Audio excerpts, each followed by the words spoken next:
తెలిసితే మోక్షము తెలియకున్న బంధము. పూజ చేయడం అనేది ఒక క్రతువు అనమాట.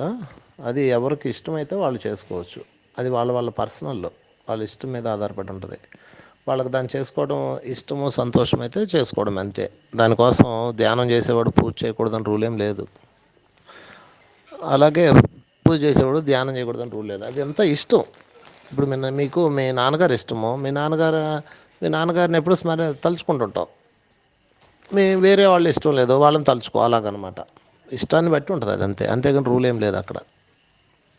ఇక రెండోది, పూజ చేయడం వల్ల ఏమి లాభం కలుగుతుందంటే అది ఒక స్టెప్. అది అంటే మనసును కనీసం ఒక చోట కట్టడి చేసామన్నమాట.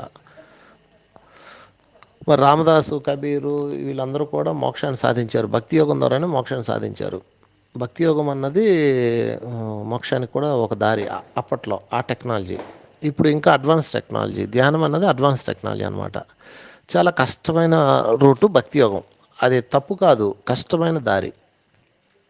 ఇన్నిసార్లు పూలు వేయాలి, ఇన్నిసార్లు కాన్సన్ట్రేషన్ పెట్టాలనేది ఒక విధానం అప్పట్లో తయారు చేశారు.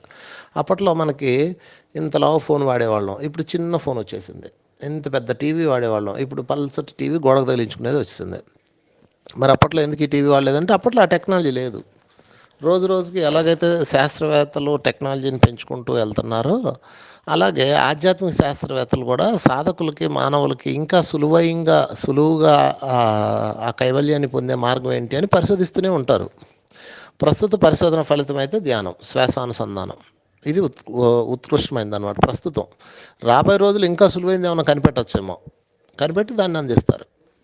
రాబోయే 100 సంవత్సరాల తర్వాత, 100 సంవత్సరాల క్రితం ఇది లేదు. రాబోయే రోజులు ఇంకా ఈజీ మెథడ్స్ వస్తాయి. ఎలాగైతే ఒకప్పుడు మనకి కాశీ వెళ్ళాలని 3 నెలలు పట్టేది, ఇప్పుడు కాశీ అరగంటలో వెళ్ళిపోతున్నాం. అలాగే రాబోయే రోజుల్లో ఇంకా ఈజీ మెథడ్స్ సైన్స్ ఎలా కనిపెడుతుందో శాస్త్రవేత్తలు కూడా అలా కనిపెడతారు. అయితే ఇప్పుడున్న టెక్నాలజీని ఉపయోగించుకొని నువ్వు కాశీ వెళ్తావా, లేకపోతే ఎడ్ల బండి మీద కాశీ వెళ్తావా? లేదు, మన పూర్వీకులు ఇచ్చింది ఎడ్ల బండి అని ఎడ్ల బండి మీద వెళ్తావా? ఇప్పుడు ఫ్లైట్ వాడుకుంటావు, లేదా ట్రైన్ వాడుకుంటావు. అలాగా పూజా విధానం అనేది అవుట్డేటెడ్ సాఫ్ట్వేర్, ధ్యానం అన్నది లేటెస్ట్ సాఫ్ట్వేర్. నువ్వు లేటెస్ట్ సాఫ్ట్వేర్ వాడుకుంటాడు ఎవడైనా. లేదు అదే వాడుకుంటానంటే వాడుకోవచ్చు, ఎడ్ల బండి మీద కూడా వెళ్ళొచ్చు, తప్పేం కాదు. కాకపోతే లేట్ ప్రాసెస్. ఇదైతే చక్కగా మాస్టర్స్తో కనెక్ట్ అవ్వచ్చు, నీ అనుబంధాలు పొందవచ్చు.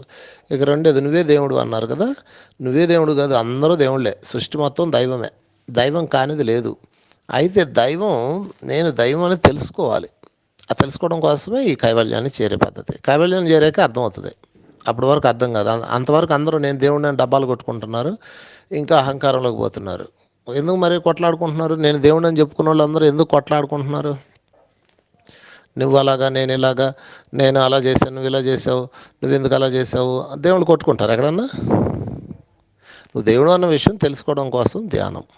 కనుక ఈ ధ్యానాన్ని మీరు ఒక సాధనలో పెంచుకోవాలి. 2 సాంగత్యం పెంచుకోవాలి. 3 స్వాధ్యాయం పెంచుకోవాలి. 4 ప్రబోధాలు తీసుకోవాలి. ఈ 4 ఉన్నప్పుడే వాడు దైవం అన్న విషయం వాడు దైవంలో ఉంటాడు. దైవం అని తెలిసింది కానీ ఉండలేదుగా. ఉండాలంటే ఈ 4 చేయాలి. సో అందరూ కలిసి అందరూ బాగా ధ్యానం చేయాలి, సత్సంగాలు చేసుకోవాలి. ఇప్పుడు సజ్జనకరమైన మాటలే మాట్లాడాలి. ఇవన్నీ రూల్స్. అప్పుడే నువ్వు దేవుడు అని ఉన్నత లోకాల్లో ప్రకటించబడతావు.